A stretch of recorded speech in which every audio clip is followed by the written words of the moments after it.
Hello friends, welcome to Erode Ammachi Samayal. This is our வீட்டு சமையல். இன்னைக்கு நம்ம பார்க்க போறது ஒரு சூப்பரான டேஸ்டான இட்லிக்கு தோசைக்கு அதுக்கு அப்புறம் வந்து சப்பாத்திக்கு எல்லாம் வச்சு சாப்பிடுற மாதிரி ஒரு சொதி குழம்பு தான் பார்க்க போறோம். இது எப்படி செய்யலாம்ன்றதை பார்க்கலாம் வாங்க. நம்ம ஈரோடு அம்மாச்சி மசாலா வகைகள் எல்லாமே ஃபர்ஸ்ட் குவாலிட்டி இன்கிரிடியன்ட்ஸ் தான் பயன்படுத்துறோம்.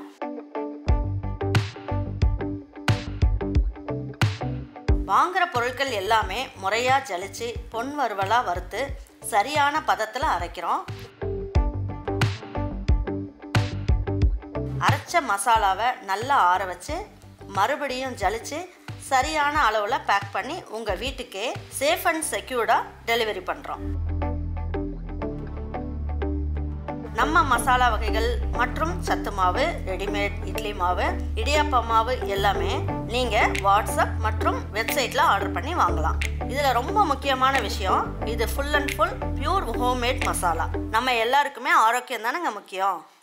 பாருங்க, உங்களுக்கு எந்த வகையான காய்கறிகள்லாம் உங்களுக்கு பிடிக்குமோ எல்லாமே சேர்த்துக்கலாம். ஆனால் நீங்கள் வந்து பீட்ரூட் மட்டும் சேர்க்காதீங்க. சேர்த்திங்கன்னா இதோட கலரே சேஞ்ச் ஆயிடும். நான் இன்னைக்கு வந்து என்ன பண்ணியிருக்கேன், 2 கேரட்டு, நல்லா ஒரு 10 பீன்ஸ் எடுத்து இந்த மாதிரி நீளமாக கட் பண்ணியிருக்கேன். காலிஃப்ளவரை சுடுதண்ணியில் போட்டு கழுவிட்டு இந்த மாதிரி பெருசு பெருசாக கட் பண்ணி வச்சுருக்கேன்.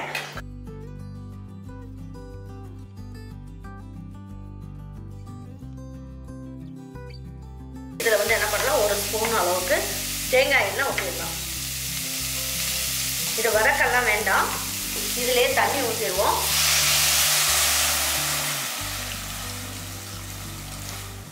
நான் பாருங்க, உருளைக்கிழங்கு வந்து வேக வச்சு உரிச்சு வச்சிருக்கேன். நான் இப்போ உருளைக்கிழங்கு ஃப்ரை ஒன்று பண்ணுறதுக்காக வேக வச்சேன். அதுலேயே நான் வந்து 2 உருளைக்கிழங்கு எடுத்து உரிச்சு வச்சுட்டேன். இந்த மாதிரி வேக வச்சு உரிக்காததாக இருந்தால் இதுலேயே நீங்கள் ஒரு உருளைக்கிழங்கை தோலை உரிச்சிட்டு கட் பண்ணி போட்டுருங்க, ரொம்ப நல்லாயிருக்கும். உப்பு கொஞ்சமாக போட்டுக்கலாம், அதுக்கப்புறமா நம்ம உப்பு சேர்த்துக்கலாம். இந்த அளவுக்கு முழுகிற அளவுக்கு மட்டும் தண்ணி ஊற்றிக்கணும். இது ரொம்ப நேரம் விசில் வைக்கணும்னு அவசியம் இல்லை.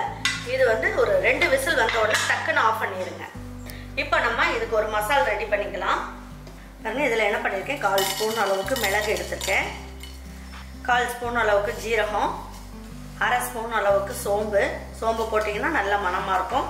இதுலேயே 1/4 ஸ்பூன் அளவுக்கு முழு மல்லி எடுத்திருக்கேன், அதையும் போட்டுக்கலாம். அதுக்கப்புறம் 1/4 ஸ்பூன் அளவுக்கு கசகசா, அது மட்டும் போட்டுக்குவோம்.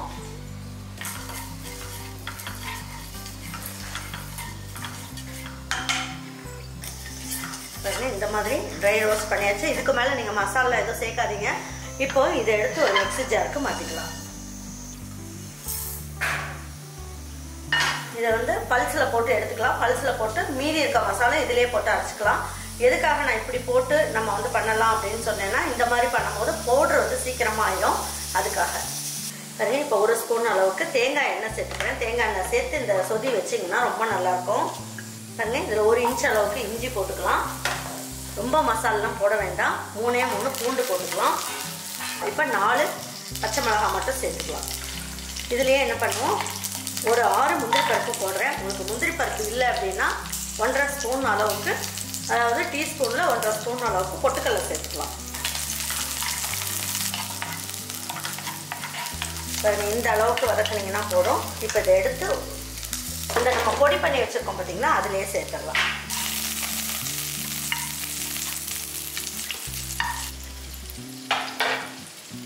இதுலேயே 1/2 மூடி அளவுக்கு தேங்காய் துருவல் எடுத்து வச்சுருக்கேன். இந்த துருவலும் இதிலே போட்டுக்கலாம். இதை வந்து எண்ணெயிலெல்லாம் வதக்கணும்னு அவசியம் இல்லை.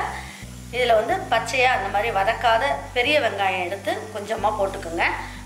இப்போ இதை வந்து நல்ல பல்ஸில் போட்டுட்டு தண்ணி ஊற்றி நல்லா நைஸாக அரைச்சி எடுத்து வச்சுக்கலாம். பாருங்க, இப்போ நம்ம வந்து இந்த பச்சை மிளகாய், இஞ்சி, பூண்டு வதக்கணும் இல்லையா, அதுலேயே இன்னும் கொஞ்சம் தேங்காய் எண்ணெய் சேர்த்துக்கலாம். இப்போ இதுலேயே நம்ம என்ன பண்ணுவோம், கிராம்பெல்லாம் எதுவுமே சேர்க்க வேண்டாம். 2 பட்டை மட்டும் சேர்த்துக்குவோம். 2 பிரியாணி இலை, ஃப்ரெஷ்ஷாக 2 இனுக்கு அளவுக்கு கருவேப்பிலை, அதுக்கப்புறம் 2 பெரிய வெங்காயம். இதுக்கு தக்காளியெல்லாம் சேர்க்க வேண்டாம். தக்காளி இல்லாத குழம்பு அப்படின்னும் போது இதெல்லாம் நம்ம செய்யும் போது ரொம்ப நல்லாயிருக்கும். இது இடியாப்பத்துக்கும் ரொம்ப நல்லாயிருக்கும்.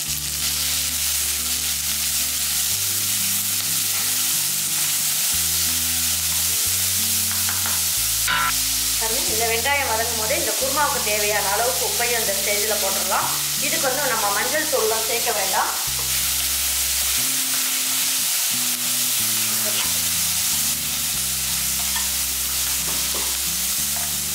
பாருங்க, 5-6 புதினா இலை மட்டும் போட்டுக்கோங்க, நல்ல வாசனையாக இருக்கும்.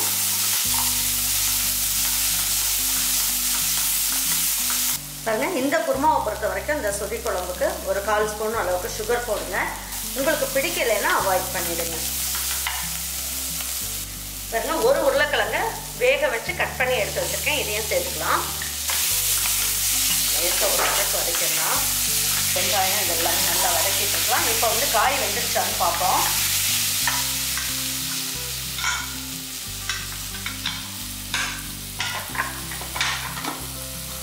பாருங்க உங்களுக்கு வந்து கலரே மாறாமல் உங்களுக்கு வந்து நல்லா வெந்திருக்கு. இந்த அளவுக்கு வெந்திருந்தா போதும். இப்போ என்ன பண்ணலாம், இந்த தண்ணியெல்லாம் ஊற்றாம காயை மட்டும் எடுத்து இதில் போடணும்.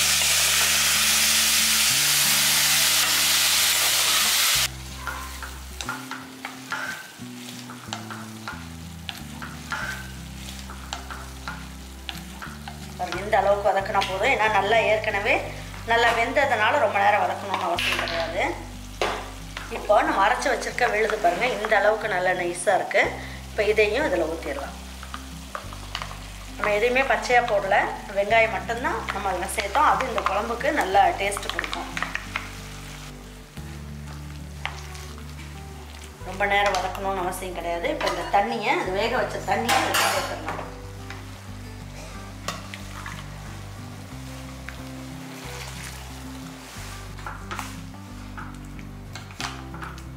எந்த அளவுக்கு இந்த குழம்பு தேவையோ அந்த அளவுக்கு நீங்கள் தண்ணியை சேர்த்துக்குங்க.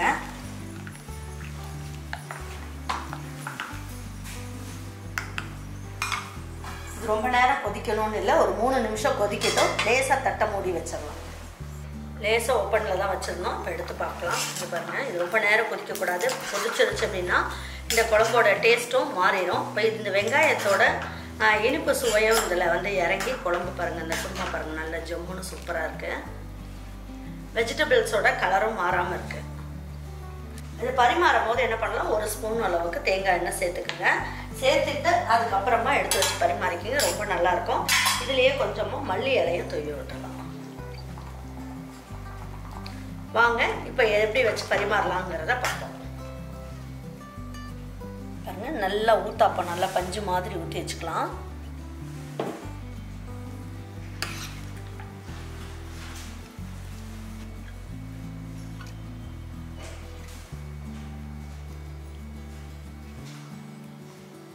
கொஞ்சமாக மல்லி இலையை தூவி விட்டு எடுத்து வச்சு பரிமாறிக்கலாம். நல்ல ஜம்முன்னு அட்டகாசமான குருமா ரெடி ஆகிடுச்சு. வாங்க எடுத்து வச்சு பரிமாறிக்குவோம். பாருங்கள் இதே மாதிரி ஒரு குருமாவை நீங்களும் உங்கள் வீட்டில் இருக்கவங்க எல்லாருக்குமே செஞ்சு கொடுத்துட்டு அவங்களுக்கெல்லாம் பிடிச்சிருந்ததுன்னா லைக் பண்ணுங்கள், ஷேர் பண்ணுங்கள், சப்ஸ்கிரைப் பண்ணுங்கள், மறந்துடாமல் கமெண்ட்ஸ் பண்ணுங்கள். தேங்க்யூ ஃபார் வாட்சிங் ஈரோடு அம்மாச்சி சமையல். தேங்க்யூ.